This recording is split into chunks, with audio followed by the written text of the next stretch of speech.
नमस्कार प्रिय छात्र और छात्राएं, मैं जितेंद्र कुमार रावत अमन कंप्यूटर शॉर्ट हैंड सेंटर आपका हार्दिक स्वागत करता है। जो छात्र और छात्राएं सिंह प्रणाली शॉर्ट हैंड पूरी किताब पढ़ चुके हैं और उस किताब के मैटर की भी शॉर्ट हैंड डिक्टेशन स्पीड बना चुके हैं और उन्हें अधिक शॉर्ट हैंड डिक्टेशन स्पीड बनानी है तो संपर्क करें, क्योंकि हमने रामधारी गुप्ता की किताब में से 203 पेज डिक्टेशन के लिए हैं, जो प्रत्येक पेज में 400 शब्द हैं, जिनका डिक्टेशन 60, 80, 100 व 120 शब्द प्रति मिनट की स्पीड से 400 व 800 शब्दों पर दिया गया है। जो छात्र व छात्राएं विधिवत रूप से इन मैटरों का होमवर्क करके व्हाट्सएप पर चेक करा के अपनी शॉर्ट हैंड डिक्टेशन स्पीड बढ़ाना चाहते हैं या आउटलाइन प्राप्त करना चाहते हैं या शॉर्ट हैंड पढ़ना चाहते हैं तो संपर्क करें। मोबाइल नंबर 91 98 94 39 41, दूसरा है 700 790 52 75। अतः संपूर्ण पढ़ाई व्हाट्सएप पर वीडियो के माध्यम से कराया जाएगा। धन्यवाद। सभापति महोदय, खेती के बाद उद्योग का हमारे देश के आर्थिक जीवन में बड़ा प्रमुख और महत्वपूर्ण स्थान है। स्वतंत्रता के बाद देश में बड़े बड़े और मौलिक उद्योग धंधे खड़े किए गए हैं, जिनकी बहुत आवश्यकता थी। उस दिशा में अच्छा प्रयास किया गया है और उसमें बड़ी सफलता भी मिली है। लेकिन जहां बड़े बड़े उद्योग धंधे खड़े हुए, वहां छोटे छोटे उद्योग धंधों की, विशेष रूप से उन उद्योग धंधों की जो देश में परंपरा से चले आ रहे थे, बड़ी उपेक्षा हुई।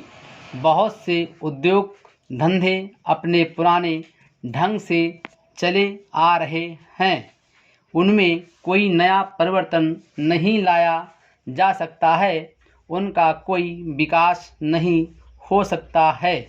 देश की स्थिति को देखते हुए विशेष रूप से ग्रामीण क्षेत्रों में कौन से नए उद्योग धंधे खड़े किए जा सकते हैं, इस बारे में कोई अनुसंधान नहीं किया गया है।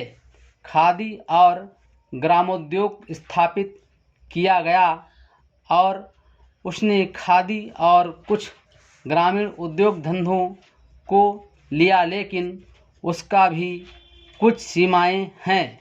बहुत से उद्योग धंधे ऐसे हैं जिनको प्रोत्साहन दिया जाना चाहिए था, लेकिन प्रोत्साहन देना तो दूर रहा, ऐसी नीति अपनाई गई कि उनके काम में बाधा पैदा हुई और उनमें बहुत से टूट गए। इसका परिणाम ये हुआ है कि एक तरफ तो हमने दिखाने के लिए बड़े बड़े कल कारखाने खड़े किए हैं, लेकिन दूसरी तरफ बेकारों की संख्या बढ़ती गई है। आज यह समस्या एक भीषण रूप में हमारे सामने आई है। यदि हम छोटे छोटे उद्योग धंधों को, विशेष रूप से कृषि से संबंधित उद्योग धंधों को बड़े बड़े शहरों में नहीं, दूर दूर ग्रामीण क्षेत्रों में नहीं फैलाते हैं, तो इसके दो दुष्परिणाम होंगे। एक तो उद्योगों का केंद्रीकरण होगा, दूसरे शहरों की जनसंख्या बढ़ेगी, जिससे अनेक जटिल समस्याएं पैदा होंगी। इससे हर एक आदमी को काम नहीं मिलेगा और हमारे जो पुराने उद्योग धंधे जीवन से संबंधित सामग्रियां तैयार करते हैं, उन पर बुरा प्रभाव पड़ेगा। लेकिन सरकार की ऐसी नीति रही है कि उनमें से बहुत से उद्योग धंधे समाप्त होते जा रहे हैं, जिसका परिणाम यह है कि इस उद्योग में लगे हुए आदमी बेकार हो रहे हैं। मैं चाहूँगा कि सरकार ऐसे उद्योग धंधों को अधिक प्रोत्साहन देने का प्रयत्न करें। इस प्रयत्न के लिए हम इस मौके पर सरकार का समर्थन देशभक्ति की भावनाओं से करते हैं। Full stop.